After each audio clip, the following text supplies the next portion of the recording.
All right, y'all, welcome back to the show. It's Anti-War Radio. I'm Scott Horton. And Anthony Gregory says our next guest makes Thomas Jefferson look like Alexander Hamilton. It's Ron Paul, represents District 14 in the U.S. Texas District 14 in the U.S. House of Representatives. He's the chairman of the House Subcommittee on Domestic Monetary Policy.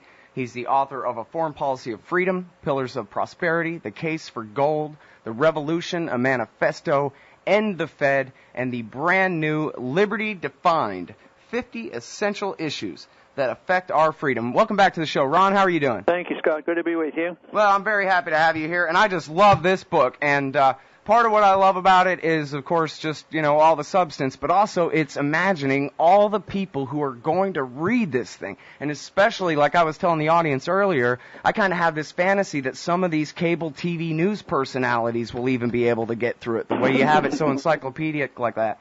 And I think this is really going to do a lot to change the conversation. You didn't really have a campaign book last time.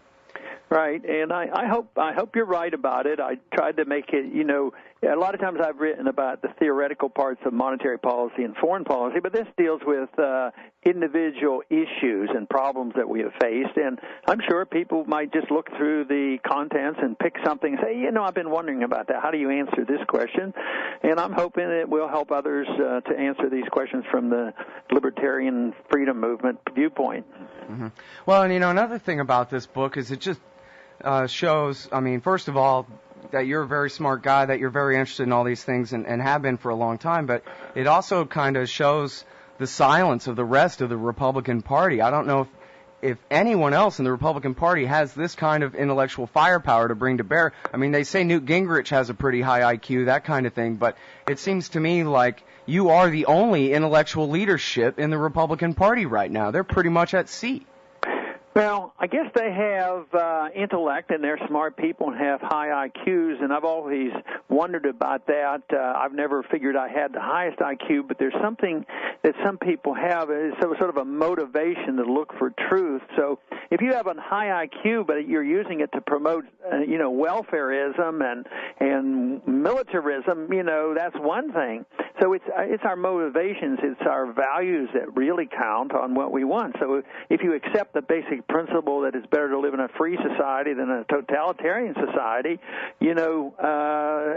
it's pretty easy to start defending our position without claiming that I'm smarter than you are and that's why you have to listen to me. I think you have to have some moral authority behind what we argue. You can. To understand the monetary issue, sometimes if you think you have to understand every detail about the Fed, it gets very complex. But if you look at it from a moral viewpoint and the position of, say, counterfeit, why should the government be allowed to counterfeit?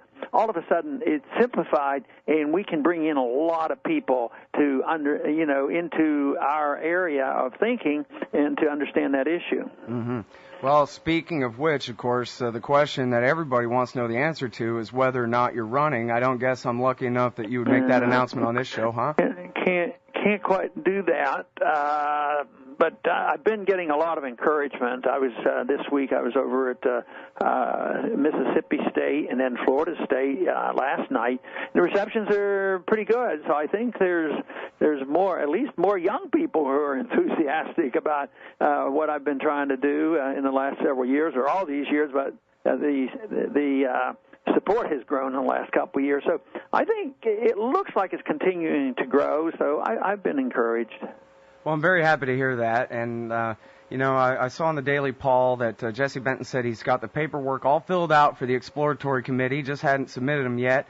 And at Lou Rockwell's new political theater blog, he says that you're all signed up for the Republican debate, the first Republican debate coming up. So I'm going to go ahead and accept the premise that you're running, even if you're not saying so yet. And then that's going to lead into this topic, which is a special favor, actually, that I want to ask of you, which is please let the kids, the YouTube kids, make the TV ads. Because last time the TV ads kind of ran to the right, like typical Republican primary. You want to run to the right in the primary, to the center in the general, that kind of thing. But you're changing the game all the way around. You don't need to do that. And all of the very best Ron Paul ads from 2007, 2008 were made by your fans, and they were just clips of your speeches and TV appearances put together, a little bit of music. And why not just hold YouTube contests and let the kids make the ads? What do you think? You get an A+ for that suggestion. I agree with you 100%, and there's been some discussion if there's a campaign that is the direction I want to go in, because, resorting to some of the conventional people because they've been experts, that doesn't fit us.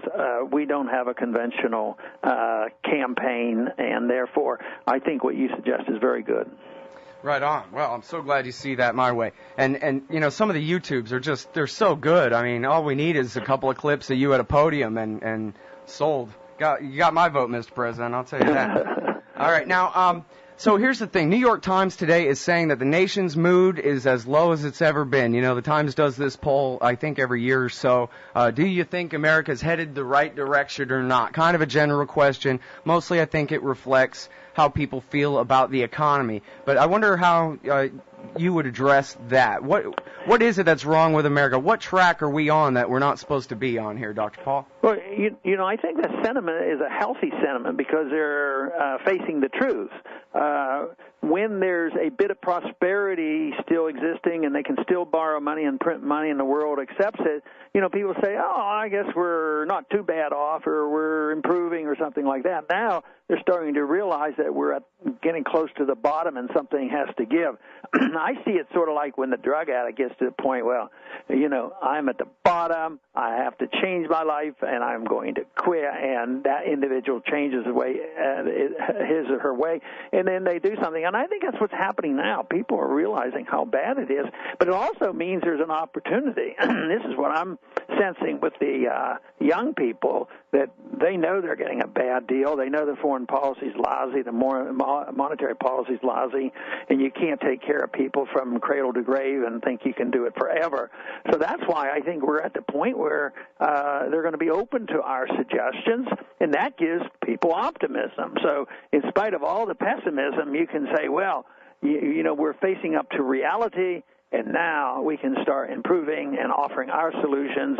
And I think our biggest job, even though I look at this in a positive way, I think our biggest job and our biggest threat is to head off the guy on a white horse.